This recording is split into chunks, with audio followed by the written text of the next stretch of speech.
And we are live. Welcome. It's the Comic Book Conservators live show. What's happening?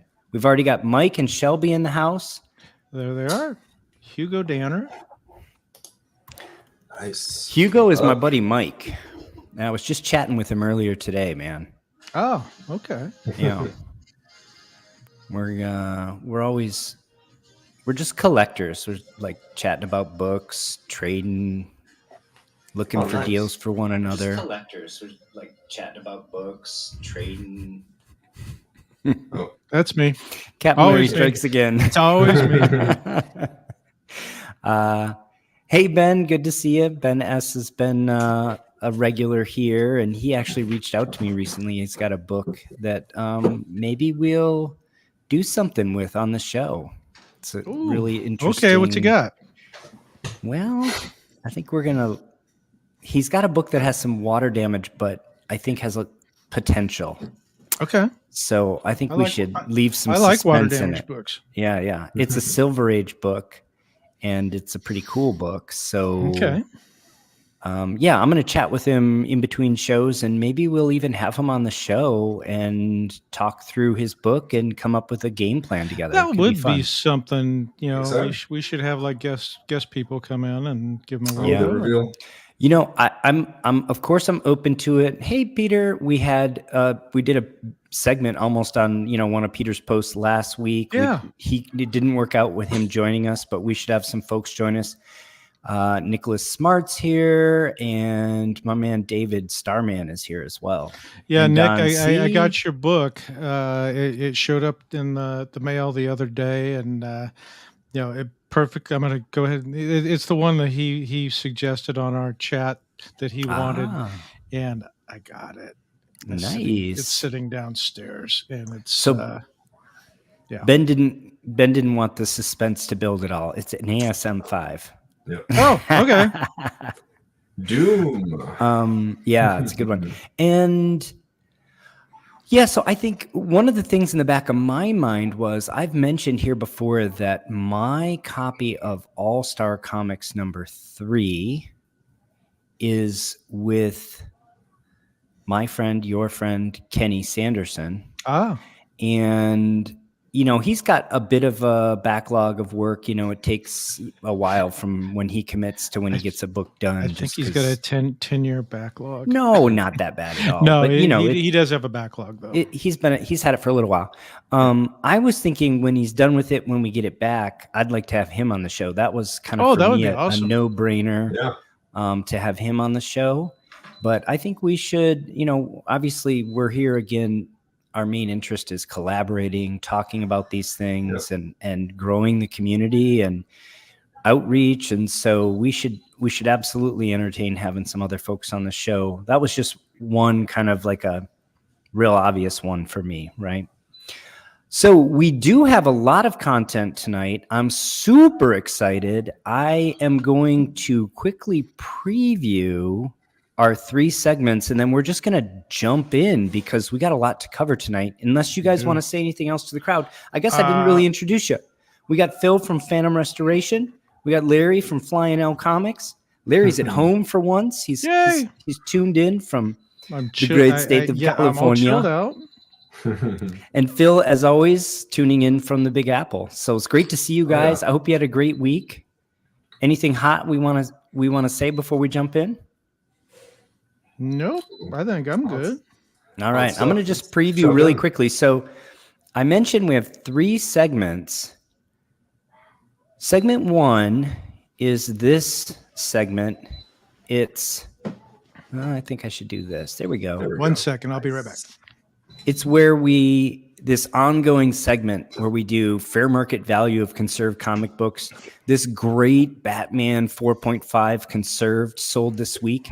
And less than a month ago, or maybe less than 60 days ago, this Universal Batman 4.5 sold. So we're going to do a deep dive on both those books. They're actually both very interesting books. We're going to go through graders' notes on both.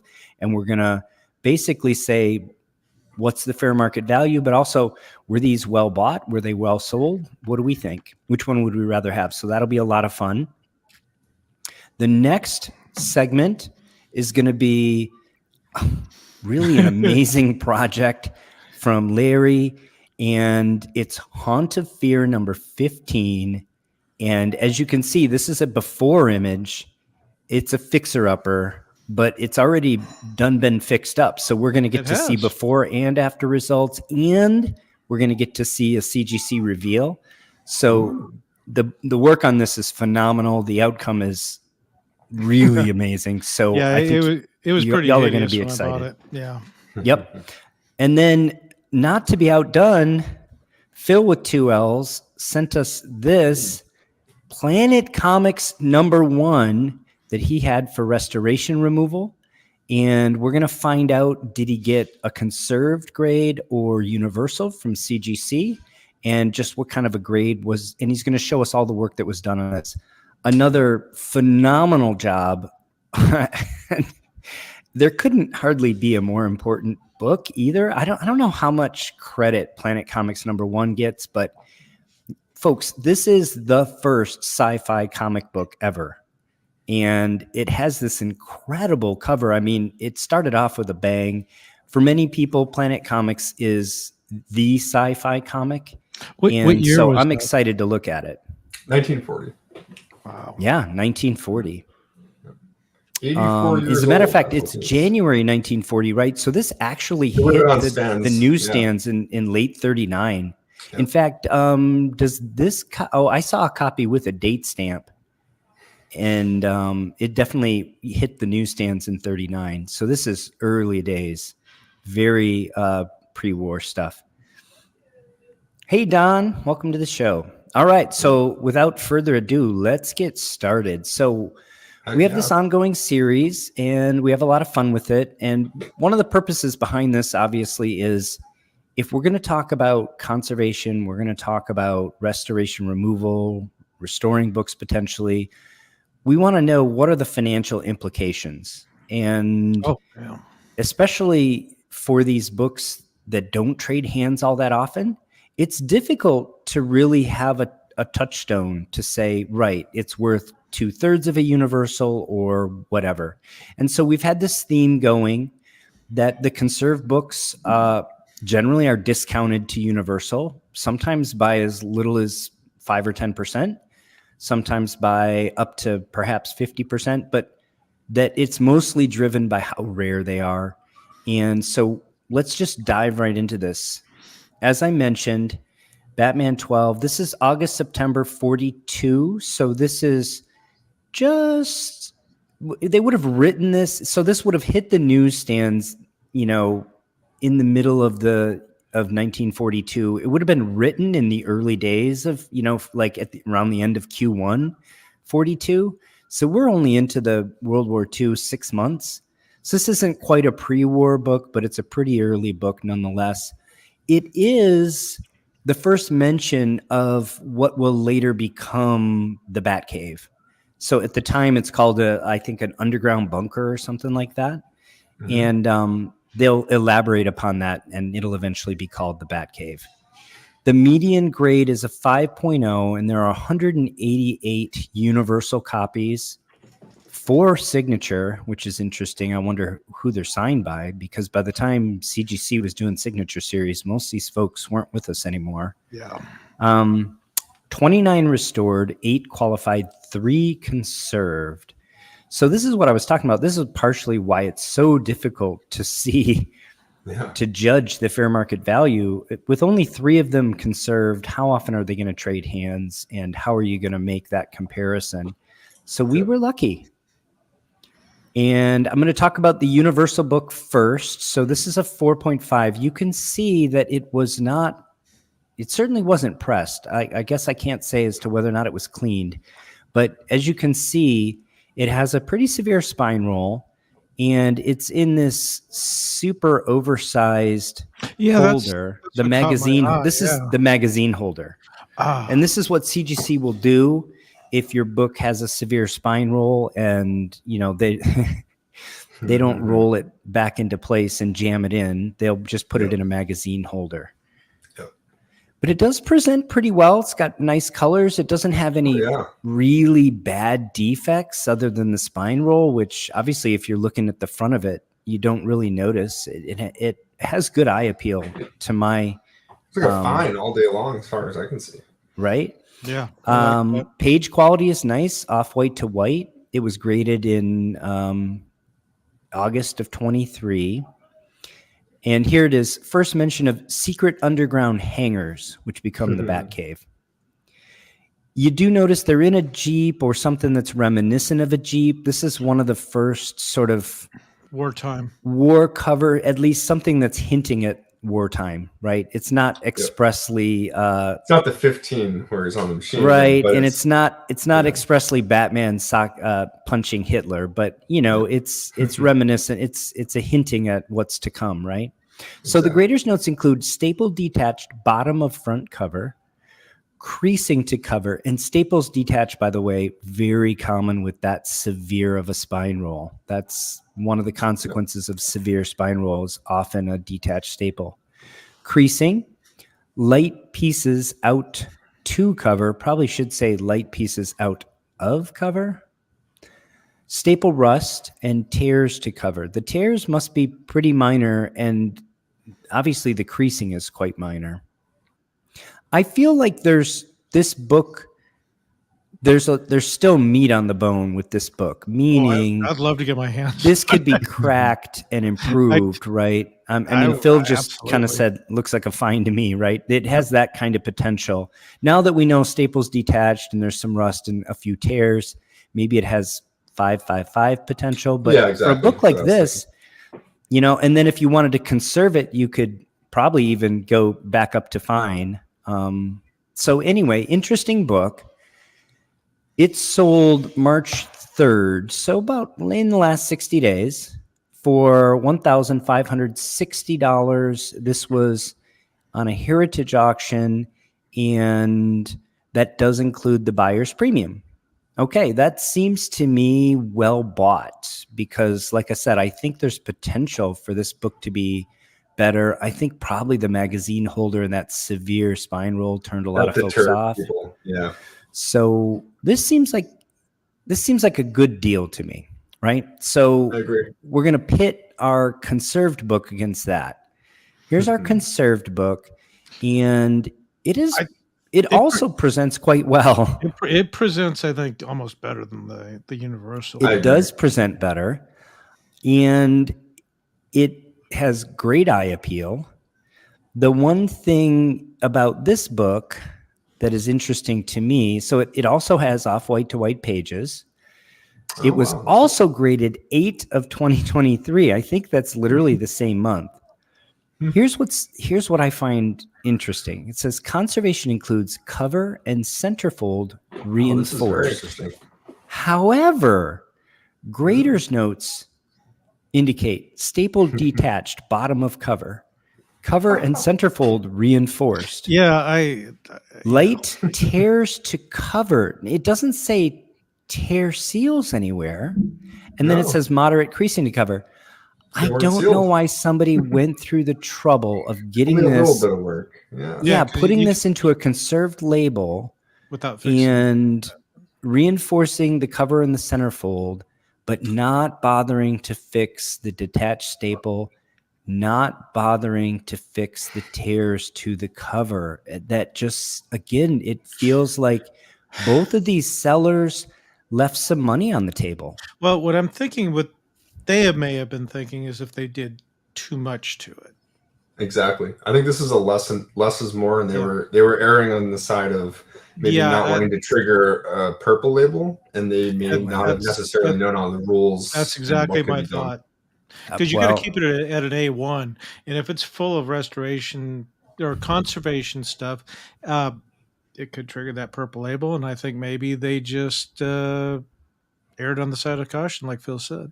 Yeah, well, I think aired is to me the operative word. Because I think this book is a 6 here. You fix the tears, you fix the staple pull. This is a 6. They left a lot of money on the table with this book, in my opinion. Now, of course, I didn't see the book. I don't want to second guess whoever did this work, if in fact they're knew what they were doing, but it just it doesn't, from what we can see, it seems like a lot was left on the table. So I think it's kind of anybody's game going into the comparison, because both of these books, I think, have equity left in them for somebody to squeeze out if they want to crack and do the work and resubmit them. Yep. So what did this book sell for? April 21st, so just literally this past week, Heritage again, $1,440, including the buyer's premium. Folks, it basically sold for the same as Universal. Yeah, it was 92% of the Universal. That's an I actually bid on this book. I went after it. Oh yeah? Yeah, I didn't get it though, but I did go after it. Which one, the conserved? Yeah. Understandable. That's the nicer of the two, in my opinion. Well, see, but what I was doing when I bid on it, I was targeting 66% of the value, and of course, it far exceeded that. At that point, I just said, I want to see where this goes. Yeah. And I think it would have been well bought at 66%, right? I still think it's well bought. Bought it, yeah. Yeah, I still think it's well bought because, like I said, I think it's already in a conserved label. This has potential to be much higher than a 4.5, in my opinion. So good on the buyer of both of these books, actually. Good on both these buyers. I put together a couple conclusions. I think both these books have equity left on the table. They're both candidates for cracking and improving and resubmitting. And here's another one where there was essentially no discount given to the fact that it was conserved. Yeah, that surprised me. I was shocked, and I was very happy. I think I could explain why. I think, at least in my opinion, I think part of it is that without looking at the the full grading scale and prices at each grade, I'd assume that there's some compression. Probably right around the point where this sold, where it's going to incentivize people to buy the book, not the grade, really. In this case, and especially there's a lot of appeal to a golden age wartime Batman book. That's not as blue chip as it gets. Yeah, it's very desirable. It's one of those things where people they're not going to maybe scrutinize looking at pricing history so much because it's not a super common book. While copies may be available, that copy coming up then with the eye appeal both of these had, it's got some fewer than 200 available.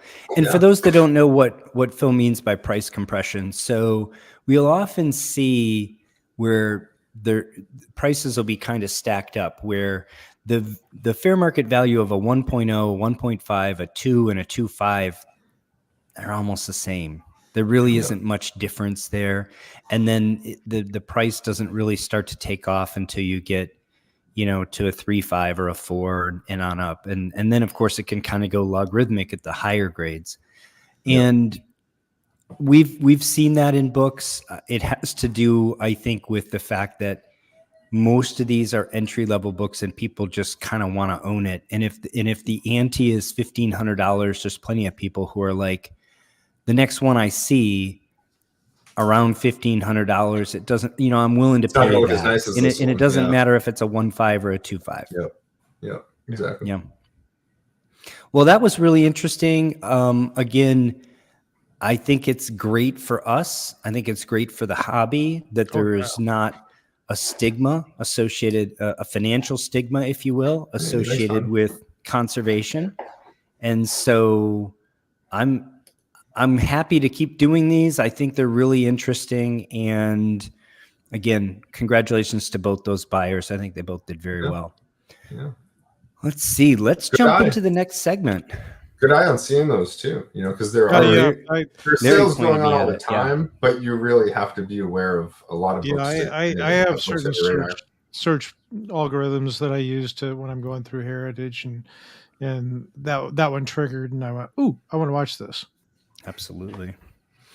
All right. That means we're on to this project, which it was. I'm even more excited about. So I guess what I'll do, Larry, because I put these slides together, you sent me images, so I will sort of just guide the conversation. I'll MC a little bit, set up each slide, and then you jump right in it. But okay, yeah. Haunt of Fear 15. This is an EC book. For those that don't know, EC is considered to be the pinnacle of pre-code horror. This is from October 1952 when they were really kicking it up a notch. And this is a conservation project. Do you want to tell us where you got this book, Larry? Yeah, I was, haunting my random comic book stores when I do my trips, and I was in Honolulu, and I walked in a store, and I picked up quite a handful of books, and this is one of them. I'm gradually working my way through. If you notice, there's 4 staples. You have your 2 originals, and the 2 teeny ones in there. Now, I picked up 3 sister copies of this, so there was 4 EC books. The other books actually had 5 staples in them.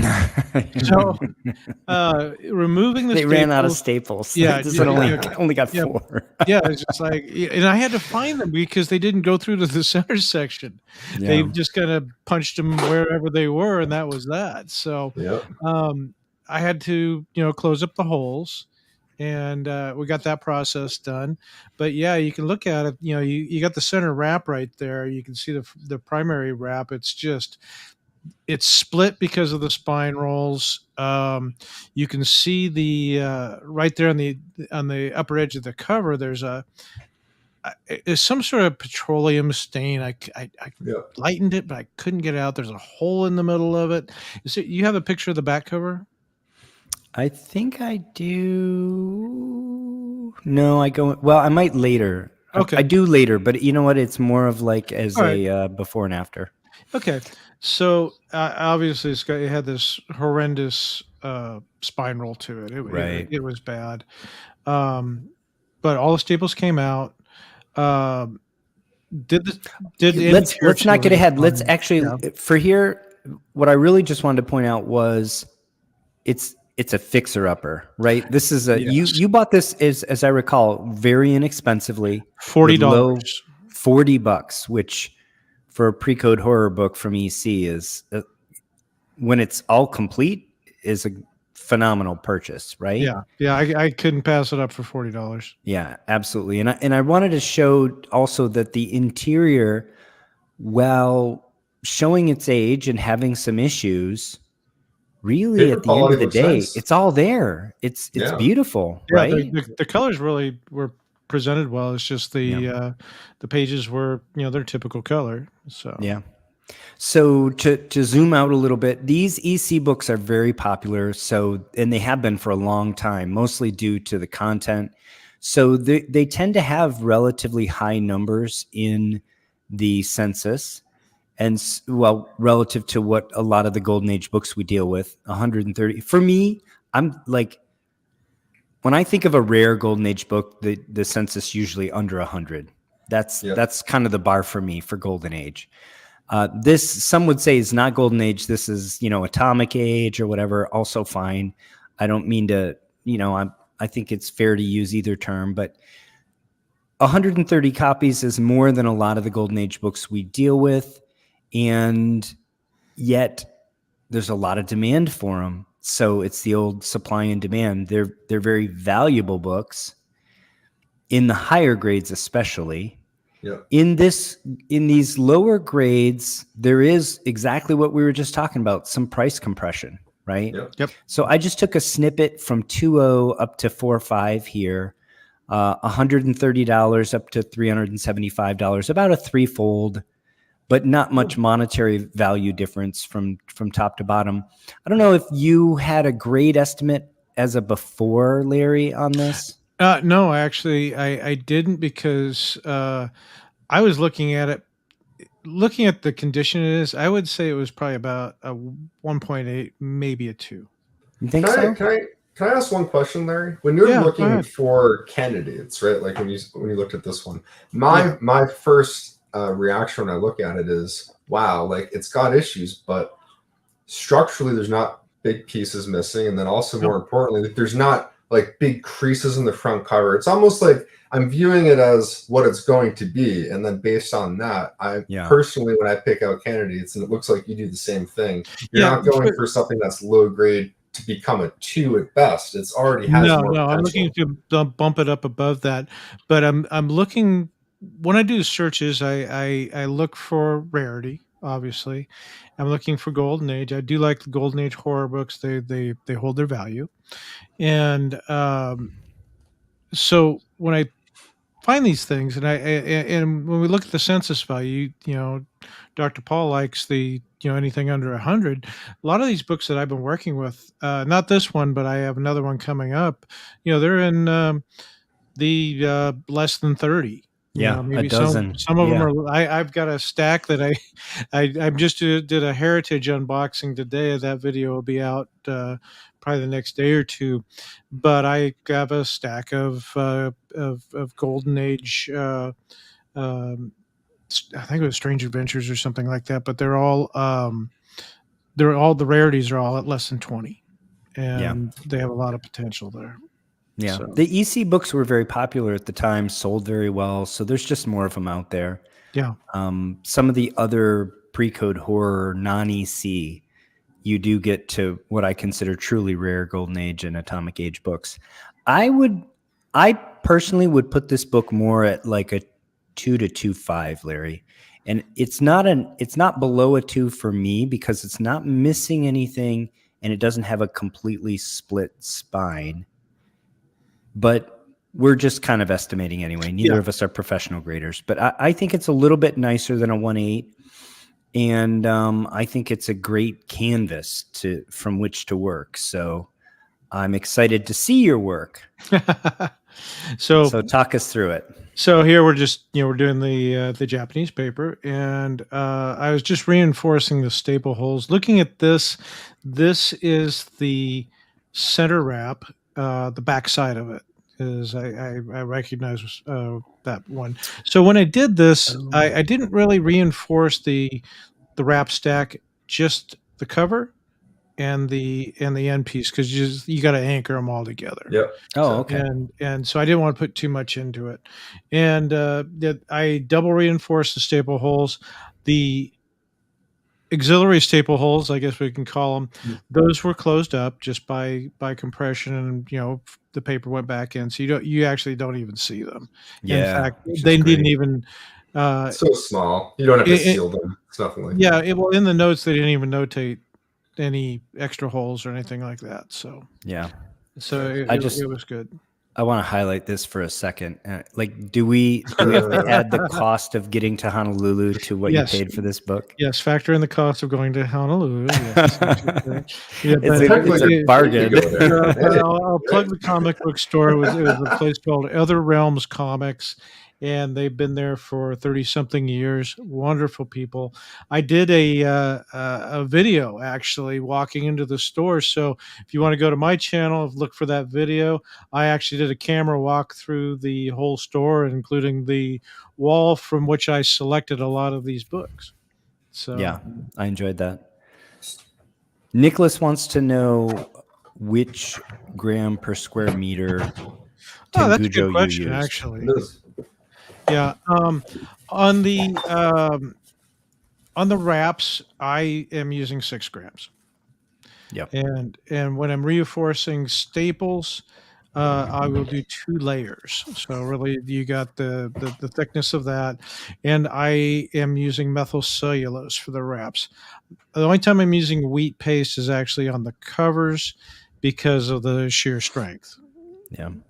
And you're working this page, it looks to me like it's still damp, the way that I prefer it to is. do it. That's to me, if you want especially with the methyl cellulose, you want it to flow into the fibers and into the paper itself to make a true good bond.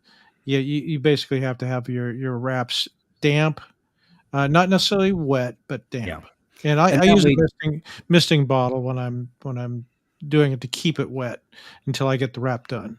And that way, when it dries, you don't get differential contraction of the paper that leads it to twist and shift and get a lot of Yeah, wrinkles and if it's crinkles. kept damp, then once it's done, then you know my technique. I move it to the heat press and I dry it under pressure, so Yeah, it doesn't stretch.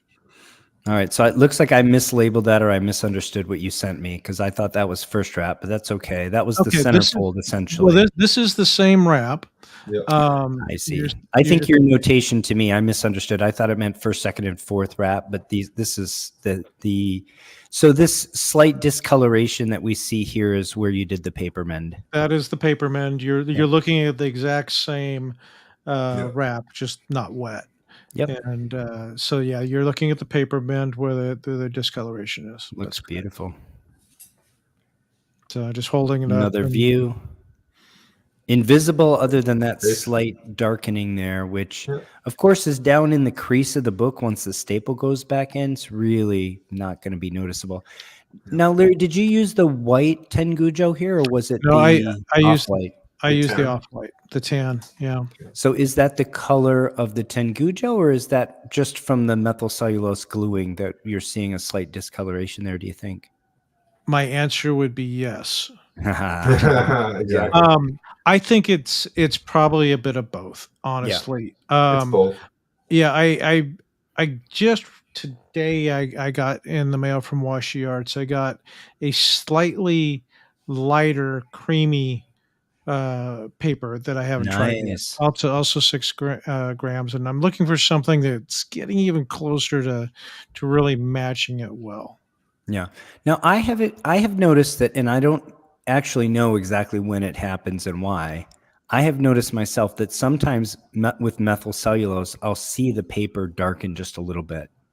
Mm-hmm. And so sometimes it's just the methyl cellulose, in my experience, will shade it a little bit. I don't know why. Because I'm using I don't either, frankly. See, the one thing I'm using the white Tengujo exclusively, at least to date. I do notice, with the methyl cellulose, it does get a really good bond because when it's wet, the methyl cellulose is in there. It actually loosens the fibers of your paper you're working with, not just the Tengujo, and so it works its way down. It really works its way down in there, and then you get a really smooth finish like this. Yeah, even if it's clear too, that's why you're going to get that differential color because it creates like a negative space.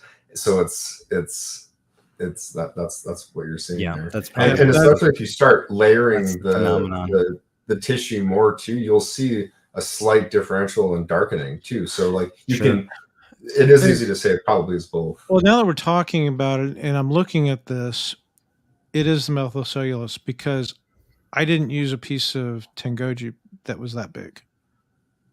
I used a very thin strip to cover up the staple holes.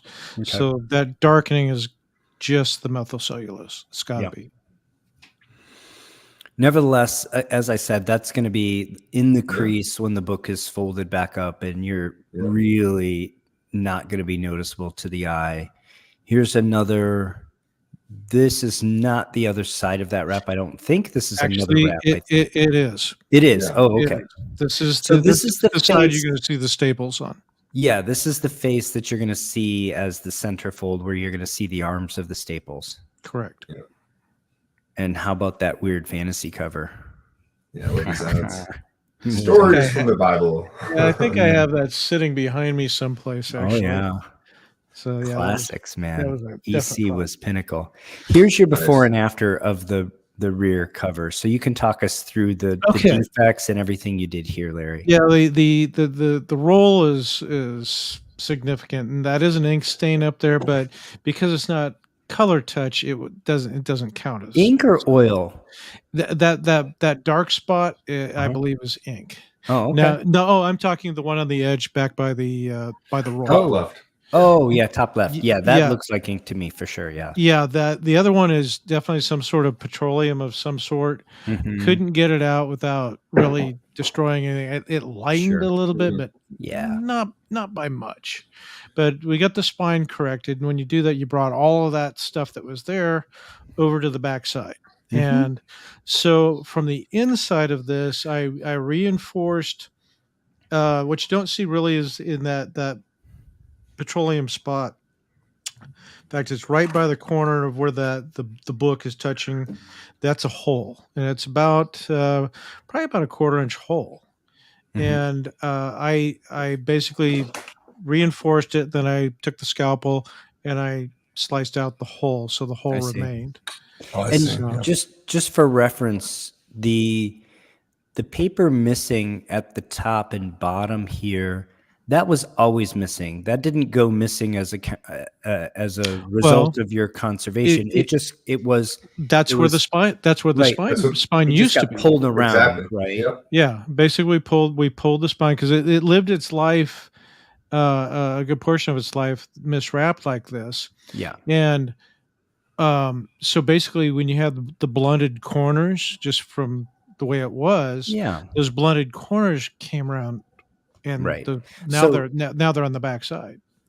I just want to be clear with anybody watching that wasn't you didn't lose that paper as a result of your conservation efforts. That was always gone. It just kind of got pulled around to the side where you can see it. Around, So here's the before and after on the front cover, and I have to say this is dramatic.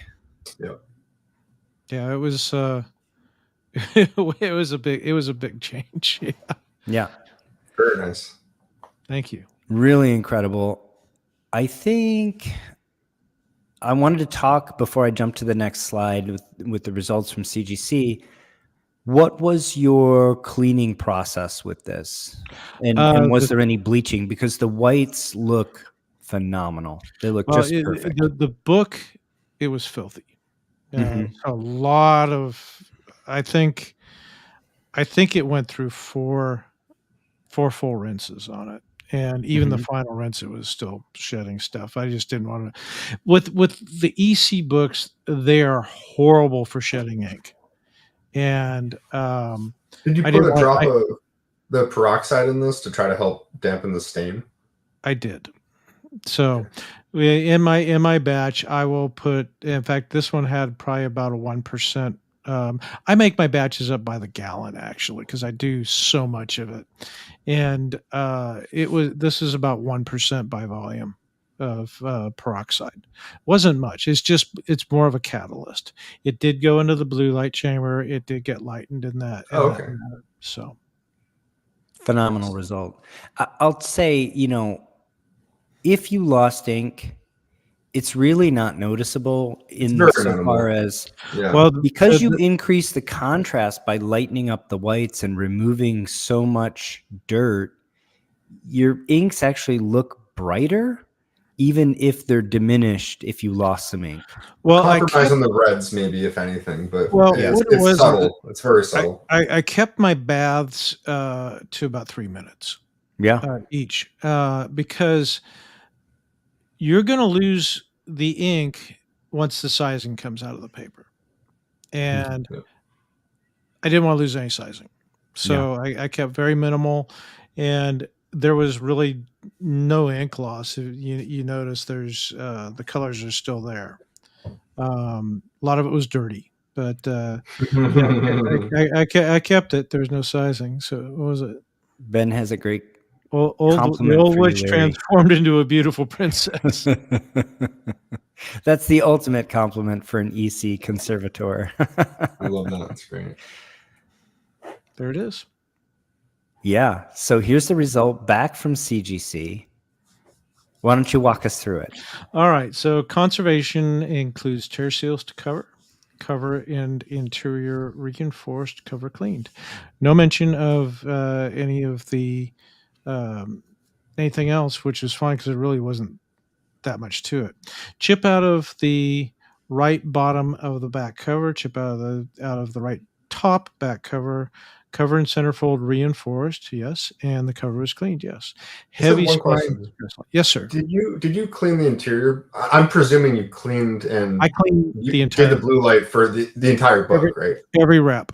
Yep. When I do a book, if you're gonna do just the cover, you might be wasting your time. Get issues, likely. Yeah, you're gonna have issues because it's not gonna match the pages. Yep. So when I do a book, I do the whole book. So all the wraps, everything. Plus, I want to go through each and every wrap and check it for tears, things like that. If it's not something that's going to continue to tear or really affect the staples, I leave it alone. If it's large, like an inch, that's going to tear more. I'll fix that. Yeah. So. Well, I just want to say you saved another one. I saved. You preserved it for future generations. Yeah, you did a great job. I actually have it right here. Yeah, and nice. Hats off. That's awesome. Yeah, I was really beautiful. Happy with this. I mean, it came out great. You look at it, it's a 3.0, but it's 3.0 conserved, off-white to white pages, and considering for $40, I think it came out pretty good. Very nice. It's a book. It's a pre-code horror book from EC that can be read and enjoyed. Of course, not read as a slabbed book, but you're slabbing them to preserve them, and because you don't have any intention of selling it. A future owner of this book could, if they wanted to read this book, could do so without any fear whatsoever of damaging it further. Well, yeah, and I that's tell people, wonderful. I have people complain, well, you can't read it. And I said, well, that's not necessarily true. I actually go to when I'm making sure I have all the pages in correct order when we're reassembling, because you just got to do that. There's a website called Read All Comics, and Read All Comics has all of these books in digital form. And that helps me, when I'm doing the reassembly, to make sure I don't have a wrap upside down or something like that. These are collectible copies. Let's be, these are the collectible. These are not really copies people are reading. These are survivors. These are survivors. You know what? One thing that I like to say is there's plenty of room in this hobby for everybody. If you're against slabbing, you're still my friend. You're welcome here. Good for you. I don't really judge. I actually have plenty of raw books.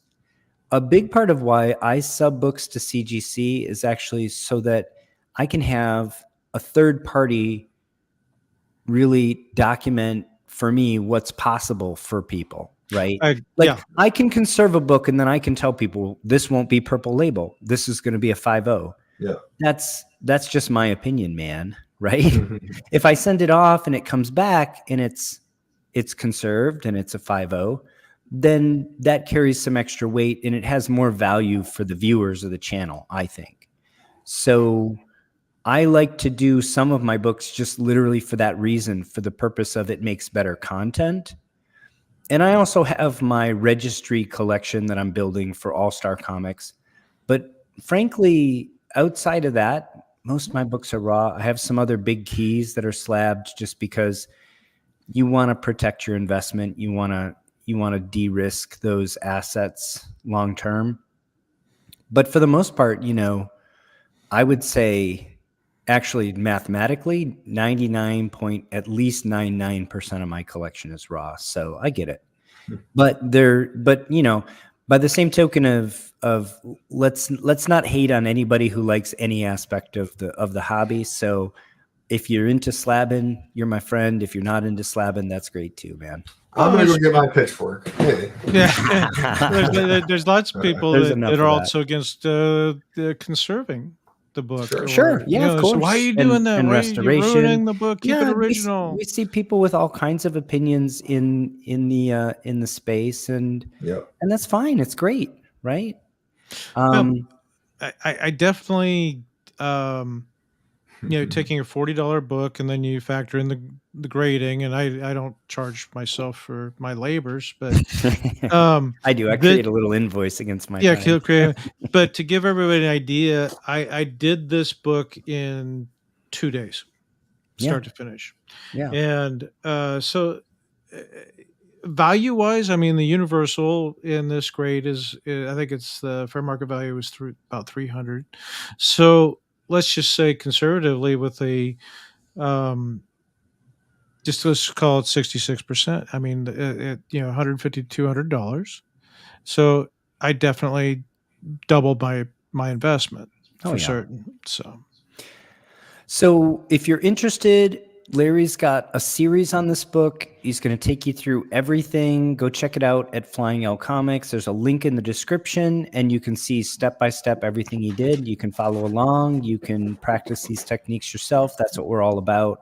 So he's got some other upcoming. We're going to do another segment next week on another pre-code horror book that he's just gotten back from CGC. It's in a way kind of even more interesting than this one. There's some restoration removal involved. It's definitely rare. Yeah, it's rare. And there's also a much bigger, I think, creation of equity in that one. So hopefully you will check that out on his channel and stay tuned next week. We'll cover that in more detail. We do have a question here. Actually, we don't need that layout. Yeah, I saw Shelby's got a question there about ink loss. Yeah, let's throw this one up. In some books, I do not get an overall ink loss, but I get little white dots as ink loss. Anyone had the same, and what is the cause? We've all had the same. I think it's fair to say. What I call it like flecks, like the ink is flecking off in little tiny sort of patches rather than flowing off and fading uniformly. Yeah, and I think the white dots are what's really left.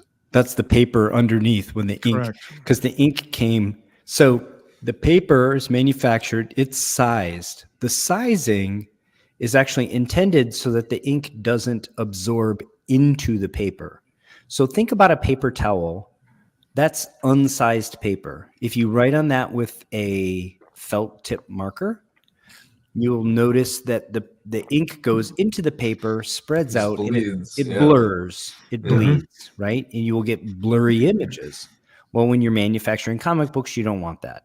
So what you do is you size the paper. The sizing makes the paper basically waterproof, not 100%, not perfectly, but water resistant. And then what happens is you apply the ink. The ink doesn't actually absorb into the paper. It sits on top long enough for it to actually dry, and it dries in place on top of the comic, on top of the paper. Then things happen. Your paper ages, your ink ages. Time passes. Somebody comes along, takes that page, throws it in an aqueous bath. I don't know exactly what it is that sometimes causes this, but you will sometimes see the ink flake off in little flecks. And then that's not like a ink bleed. It's the actual whole layer of ink just leaving the paper. Yeah, it's sloughing off basically. And I think the general consensus from folks I've talked to is this happens more often with Silver Age books. This happens more often with books that have had humidity issues in the past. So maybe they've been exposed to water or high humidity conditions and even humidity cycles for decades and decades. And that's weakened the bonds between the ink and the surface of the paper, such that when you come along with the aqueous bath, some spots are just letting loose.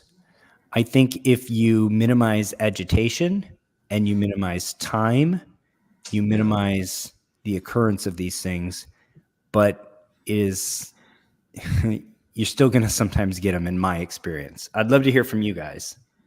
I would think abrasion would be the number one cause, but it could also just be mixed due to the impurities and how the paper was manufactured to begin with. Where when you really study it, you can see how it was just cheap paper that they made. So it's not. It could just be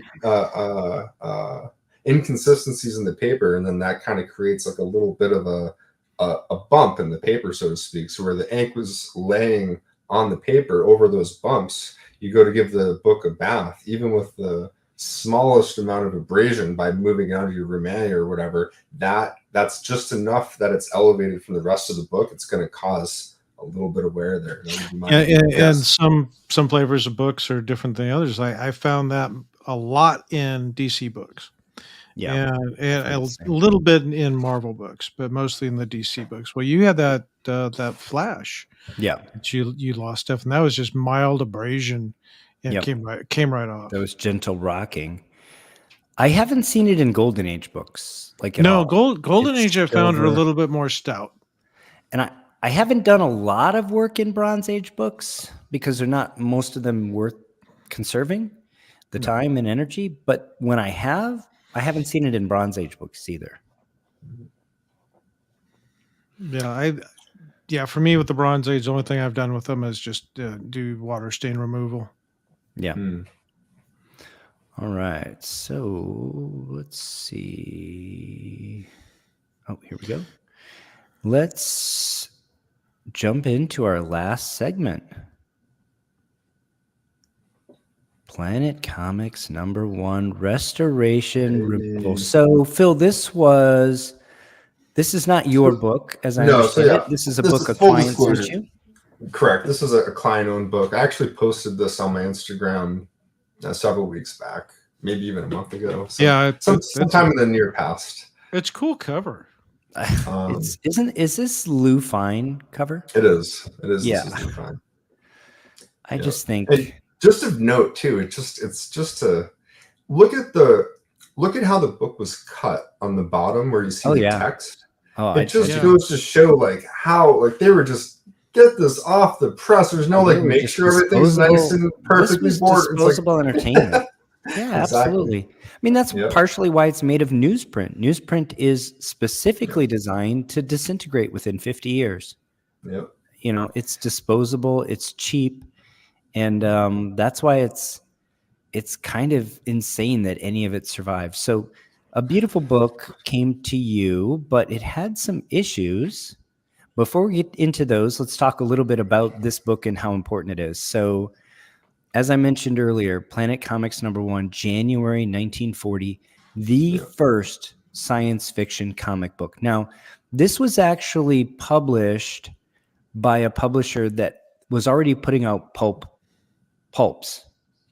And what they did with their content was they launched several comic books. Once comic books became a thing in, 38, 39, they launched several comic books with very similar takes as the pulps that they were putting out. So they had a science fiction pulp, and they basically said, we can do the same kind of content. We use many of the same writers, and obviously it's illustrated. There's certainly more illustrations in the comics, but this is why they were first to the scene, because they already had a team of people putting together sci-fi pulps. Yep. So, still 54 Universal. And again, for me, I just can't emphasize enough. This is ground zero. This is sure it's not Action 1, right? Yeah. It's not Action 1. But if you're a sci-fi guy, it might be your Action 1. It might be your Grail, right? Planet Comics #1 is one of the most significant books of the Golden Age, in my opinion. And there are only 54 Universal in the census. This is, for something this in demand, this is rare. For context, there's about almost three times that. All-Star #8, the first appearance of Wonder Woman, right? This is rare, and it's valuable in any grade. I didn't put the median grade here, but it looks to be probably about a 4.5. Yeah. 20 restored, 1 qualified, 0 conserved. We'll see if Phil added to that count or not. I took a swath of what I thought were the potential grades that this book would fall into. Now, we said that there's some restoration removal. We'll get into that in just a moment. But in the realm of 3.5 to 5.5, if you count the sales from 2021 through 2023, you have $8,000 for a 3.5. You have a little over $10,000 for a 4.5, and you have $12,000 for a 5.5. The 5.0 that sold for $6 sold back at the beginning of 2019 and is probably not representative of the very market outdated today. sale already, you can tell. Yeah. So in any grade, this is a big book. So why don't you walk us through the book as it came to you, Phil? So this book came to me raw. It was going to be submitted to CGC, but the client wanted it to be inspected first, and so I immediately ID'd it as being restored. So I told them that this book would get hit with a purple label if you were going to submit it, and then he asked my my opinion on the assessment on the viability of removing the restoration. So as you can see on the left and the right, what I've done is done my best to try to illustrate the restoration on this book. Is there's glue that's stuck between the cover and the first wrap on both sides. So on the left, you see you're not able to actually open up the cover all the way. What you should be able to see is to the left of the art on that first page, there should be a space on the left side, a margin. And you don't see that margin because there's glue there. And on the right, you can see, if you look, if you don't know what to look for, it can be tough. But the best way I can describe is if you look right where the interior page meets the cover, you'll see the shadow. It's a darker area. And then you'll see more areas of white. And those areas of white is where there's glue. It's a separation of pockets. So ordinarily that shadow should be uninterrupted except for the 2 points where the staples are. Correct. And here you have it in an irregular, fashion, certainly more than are the staples. So guessing what happened to this is it lost its cover, and then somebody laid a line of glue down the center of the cover and slapped the interior into it. And just as just as a extra reinforcement, the cover was likely detached and then reattached. But not ripped in half, just detached. Correct. Now, Phil, did you hit that with the ultraviolet light just to see how bad it showed, or did it show at all? No, you knew it's glue. I did use my black light just to assess the level. Because that's one thing I found when I found some of these glued covers. It may be slightly invisible. You hit it with that ultraviolet, it jumps out at you. Pops right up, exactly. Yeah. So I've also done this enough times to know it's really just IDing how much is there. So if there was any more, at the centerfold or additional wraps. But once I could ID it was only between the first wrap and the cover, I knew exactly how to approach this because I've done this quite a few times, and I know in my experience, right? So to want to keep this book universal blue label, the procedure is to disassemble the book and remove all but the cover and the first wrap, which are stuck together. So now, what kind of glue was it? A hard PVA or PVA? No, it wasn't a PVA. It was just an old non-PVA glue. Okay. Yeah. So to elaborate on what you just said, Phil, you've removed the staples and you've taken all of the interior wraps away, and you now have the cover and the first wrap. Yep. And so you are mechanically separating them here. No bath, no chemicals involved. Is that correct? So in my experience doing this, it's making a conscious choice of deciding where you're going to try to minimize the damage that's going to be done by separating the wraps. So on Golden Age books, the cover stock is thicker, and what my intention here was to do was to kind of sacrifice the top layer of the inside cover in order to not totally split the interior wrap, because that paper is much less forgiving, much thinner. So in this case, as you can see on the left, I started to slowly lift up and separate it with a dull blade, and then on the right you can see I worked the first wrap from both sides and then slowly started working it from the top down. So I wanted to do that to make sure as I was separating them, I wasn't splitting the cover too. So I can see on the right, the cover, both covers are still attached. That way I know I'm not accidentally cutting into the cover paper, which is easier said than done when you're doing this procedure. Right. So you really need to be meticulous here. Remember, your grade from CGC is 80% wrapped up in the condition of the cover. So from that standpoint, if you're going to sacrifice something, it'd be better to sacrifice the interior. Exactly.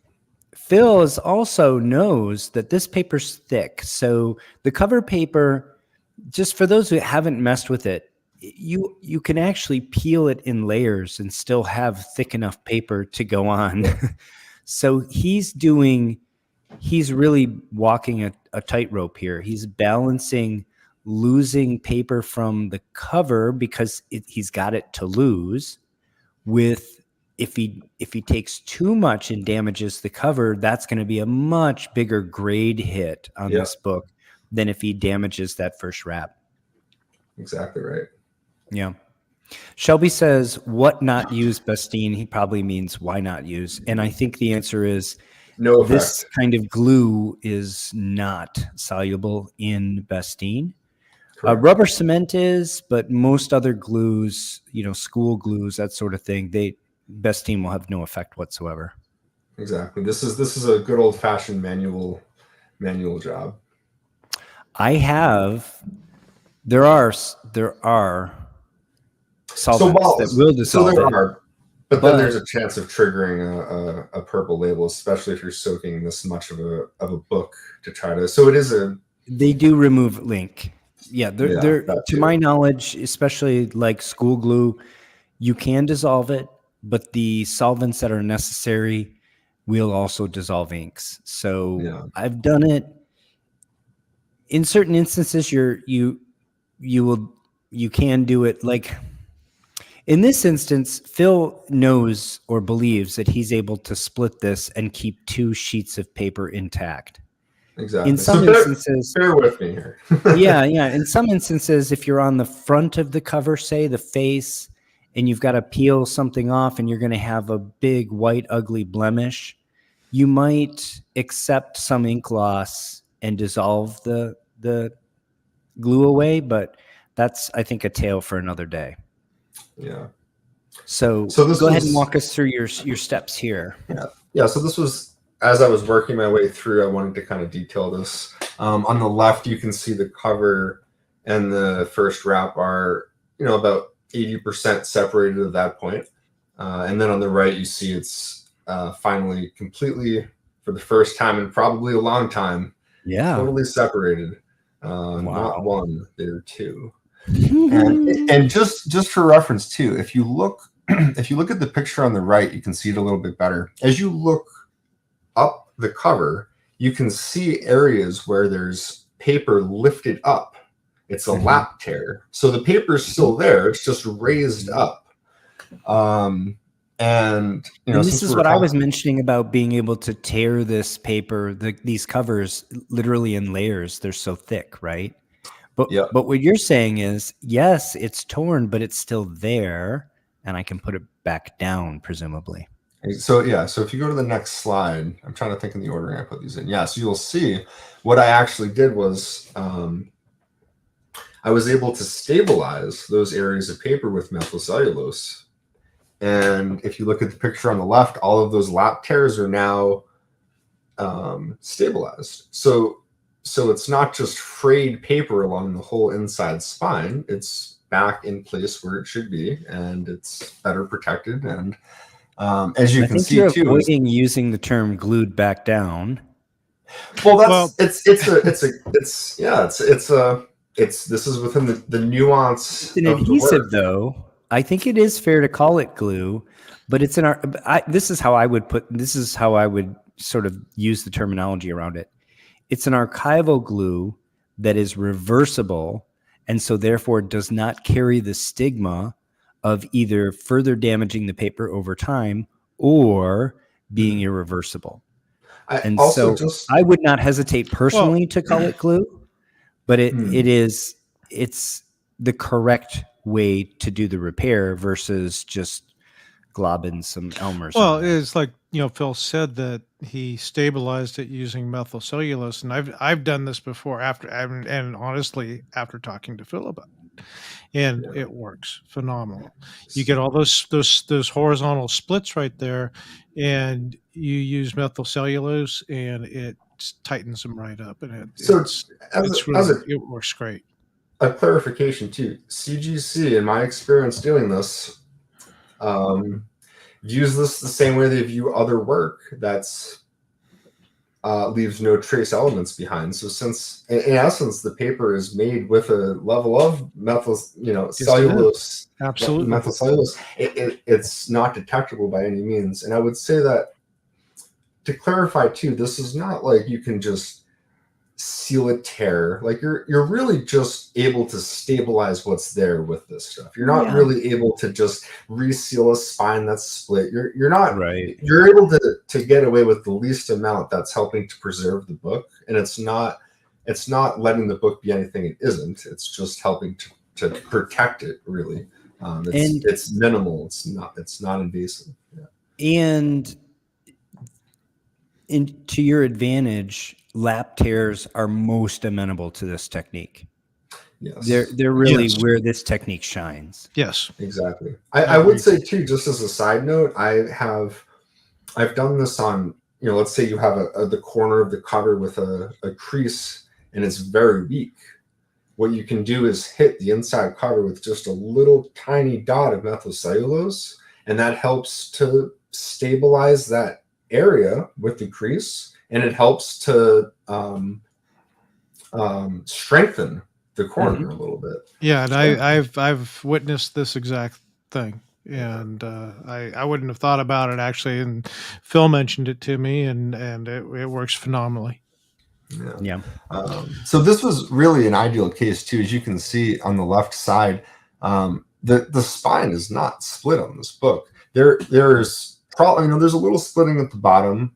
The bottom staple, there's vertical tears, and it's hard to make out on the top photo, but I must admit, removing all the glue from this without removing any of the paper at the top staple was very difficult, because there were a lot of lateral tears, a lot of there were this tears is mastercraft stuff. Oh, this is beautiful. It was very easy to detach some of the small pieces of the top staple if you weren't careful removing the glue, which once you detach something, trying to keep this glue label, you're running into issues, really. And not for nothing, you're working on a book that's worth almost $2,000 a point. So true. Yeah, that's a good way of putting it. Yeah, every little thing matters. Every little thing John matters. Welsh, welcome. John, welcome to the channel. Oh, thanks, John. Yeah, he says, hey guys, I'm new to the channel. I've been binge watching. Y'all are truly masters of your craft. Thank you so much. We appreciate it.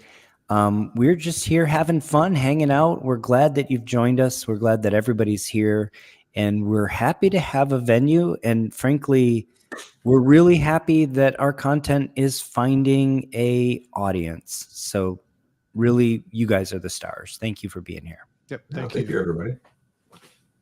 Here's the first wrap before and after. Yeah. Wow. You're always Look at that. You're always going to get more paper loss from the interior pages than you would on the cover. Even especially even at the when top you and try bottom to edges. use the cover as sacrificial. Yeah. No matter how careful you are, it's very unforgiving. It Paper really thin. is very unforgiving. Yeah. So I'm looking at this. This is amazing work, Phil. It really, part of it is you're as careful as you can be, but you are especially careful at the areas where the staples are going to be reinserted, because the last thing I would want here is to have the cover look as nice as it did, but then have this first wrap get paper loss to the staples, and then you have a book you're putting back together with a loose first wrap. That's no good. So I really had to be very diligent at the staple. Now, on the before picture, are we looking at glue, or is that paper from the cover? So It's a mixture. What you're seeing is a combination of glue, and then that's Okay. part of the cover. That's Well, clearly you stuck were to able to this you were wrap able now. to remove it from the after Exactly. picture. So what it was separating the wraps, and then what you're looking at there is the extra cover paper stuck to this wrap with the glue. Okay. And then it was just a matter of carefully shaving off the topmost layer of this and working your way down to the first wrap. So that's how you do this. If you try to do this with the book still assembled, in my opinion, you're crazy, because this you need the book to be totally flat, and you're working at it as a flat surface. I'm not sure I'd attempt what you did. That's amazing work. Right. I mean, it gets better too, Larry. It gets better. Oh. I will say, just for the sake of being a realist, I did the same procedure on another book about a week after this one, another Golden Age book, but slightly later, Atomic Age. The cover stock paper wasn't as thick, but more importantly, there was a lot more glue too. And in that case, I was able to do this, but both the cover and the first wrap had so much glue. I removed it all, but they were both totally split. And in which case, you weren't able to reattach anything. So, the book had a universal grade, but it was a low fair grade because the cover and first wrap were split and detached. Yeah, that's what you would expect in a. So that's like a worst case example. A 1.5. 1.5. Okay. In that case, at best, generally. Could you put it together for a conserved? You could. In that case, the client wanted to keep it. It had more value being unrestored, but that's not to the point. So in this case, we're looking at really an ideal result. This is not what happens every time. This is what happened this time because of where the glue was, how much there was, how I approached it. I got lucky. There's so many different variables that go into this. Well, you don't have to say that, Phil, but I appreciate you saying it. It's one of my pet peeves when somebody takes their best result ever and sort of presents it as average or, typical result. Oh, I get this every time. Yeah. Right. So it is refreshing to hear you say, the stars kind of have to align, but here's what's possible. And I think it's amazing just to see what's possible. And so, yeah, I think we also just appreciate this splash page. The one-eyed monster men of Mars. I mean, like, I sent this to some of my friends in the group chat, and they were like, "That is real." Like, I know nothing about comics. You're like, "What is that?" It's like, I thought it was cool. Yeah. This is an important book, man. One-eyed monster men of Mars. And you're preserving it, and it's something. So here is the book reassembled post removal of all of the glue. So you can see on the left side there, you can see the margin now. There's that space that you should have seen in that first picture that you couldn't see because there was too much glue. So beautiful. Wow. On the same thing. On the back it is cover beautiful. There. There's a nice before. I will say, so the this only thing I did wrong, I didn't take a scan. So the picture on the left is under waking light. And then on the right, it's a scan. So that's the only reason you see a differential in colors, which it bugs me, but it's all I have, and that's what it is. So right. So there's no wet work here. There's no solvent use. There's no blue lights or anything else. You did dry clean the cover. I noticed maybe it's like Agnes's name has been removed from the P. Correct. Something like that. And it's generally been cleaned up a bit. But the colors stayed the same for the sake of understanding. This is This is just a difference in I could have corrected that probably in software, but I didn't. You and I hadn't talked about it before. I probably would have. Okay.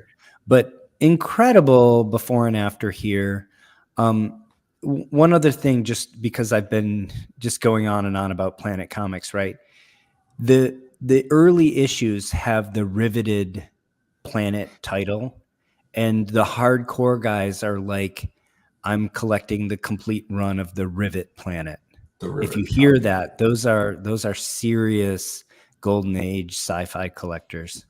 Yeah, but the first 23 or 24, I think. Yeah, you can't. It's difficult to do much better. Although EC gave them a run for their money late in the Atomic Age. So Yeah. So then you sent it off to CTC on behalf of your client. Hey, and awesome. I'd say between us, but to put it on the record too, I always love. Thank you guys. So I think we were initially expecting a 3.0. Like before I started the job, I said, I think I could get a 3 out of this. I think that's reasonable. So before the book got sent to him, I said, do you want the grade? Like you were expecting a 3? And he's like, yeah. I was like, well, I hope you like gravy. Extra gravy on this one. No, I'm just actually he opened this up. I didn't let him know the grade. He said, there's a lot of certainties in life. I'll wait to open the box. This was a pleasant surprise for the client on his end. That's awesome. As you see, so cream to off-white. Of course, you didn't do anything to the paper other than mechanically remove the glue. You do have label text that says small amount of dried glue on spine of cover. This is something that I actually see a lot of questions about this. So we talked about that last week too. Proactively, glue is allowed in universal label as long as it's not serving a purpose to adhere to surfaces together. So it's considered basically inadvertent or like for example, if a kid had dropped a drop of glue on the top of a cover and it dried there, it's considered a defect. It's not restoration because it's not holding two pieces of paper together or fixing some defect. So because the glue has been scraped away, it's no longer holding two pieces of paper together. It's no longer correcting a defect. Therefore, it itself is a defect and it just gets graded as universal. Exactly. Right. So that's the only label text. Grader notes indicate dried glue spine, staple detached bottom front cover. That was the original sin that created all of the gluing and all of the sins that came after. Light tears to cover, moderate creasing to cover, multiple scuff interior spine. That scuff is the scraping away of the glue, and staple tears. But all those defects were left because your client was looking for a universal grade here. And this is how you maximize universal grade. And I think this is fairly graded. The 4.0, very good, actually allows for quite a few defects and even a loss of a certain amount of paper. And you've preserved the cover and done really an incredible job. And for those people at home, Phil has wicked skill sets. So I don't recommend trying this. Let him do it. So I put this together. We didn't talk about it, but how much equity was created. So I looked up Universal 4.0. It is cracking over $2,000 per point. So somewhere around $9,000 for Universal 4.0. That's my guess. About $9,000. If it started life as a restored 3.0, and again, we didn't talk about this. That was my guess without seeing the book myself. It has a fair market value of about between $2,500 and $3,000. So essentially, you've tripled the value of the book by doing this work. You've created some kind of equity in the ballpark of $5,000 to $7,000. And you have a very happy client. Yeah.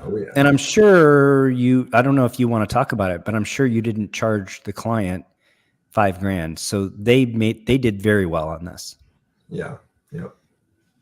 I don't know exactly what it was because generally restaur removal, it's about 3% of fair market value, but on extensive jobs like this, it's not just a standard removal of a couple dots of color touch. This is a big job. This was a procedure. And it's not everybody can do this work, and so frankly, even if you charged $1,500 for this work, I think the client did very well. I don't know. Again, we didn't talk about it. I don't know what you charged, but there's a lot of equity was created here. So you obviously the client purchased the book. They took risk in sending it to you. They take risk and they paid, grading fees and et cetera, they certainly deserve the lion's share of the return on this. But you also, it was your sweat and your skill set that created this equity.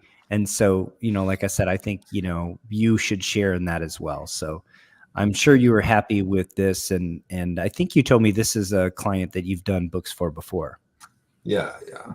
So I also told him too, candidly, I said, if I had done this job a couple of years ago, I said I would have done a good job, but I wouldn't have done as good of a job as I did this time, because as I've been doing this, I've learned more and more things. And I worked on an Amazing Fantasy 15 a couple of years ago that had this similar glue. And as we know, Silver Age book, thinner paper, much less forgiving.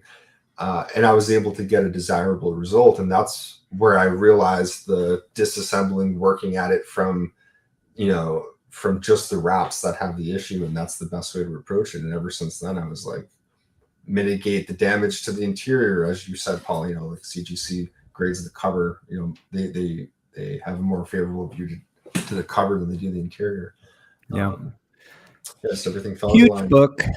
Huge book, like I said, $9,000 in 4.0, and for good reason. It's just such an important book, and it's awesome to see the work you did on it. And I really enjoyed that. I really enjoyed this show, guys. I think we put together a good one. I like all of our shows. I always enjoy them, but then again, I could talk about this stuff, and I'm not sure that the wider audience appreciates it, but it seems like we had some good engagement. We had a lot of folks watching all the way through to the end here. So I think we should wrap up. We cover all our questions. I don't think we got any more. We got a lot of compliments. Yeah, we got a lot of compliments for the work that you guys did and presented this week. And we are going to be back next week. We have one of our segments figured out that's going to be a pre-code horror book from Captain Larry. And we're going to similar to this one, but it has restoration, the one that he presented this week, but it has restoration removal.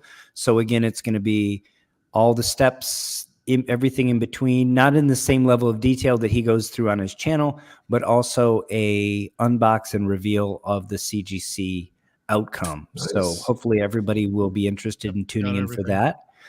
I want to thank you two, my wonderful co-hosts. I love hanging out with you.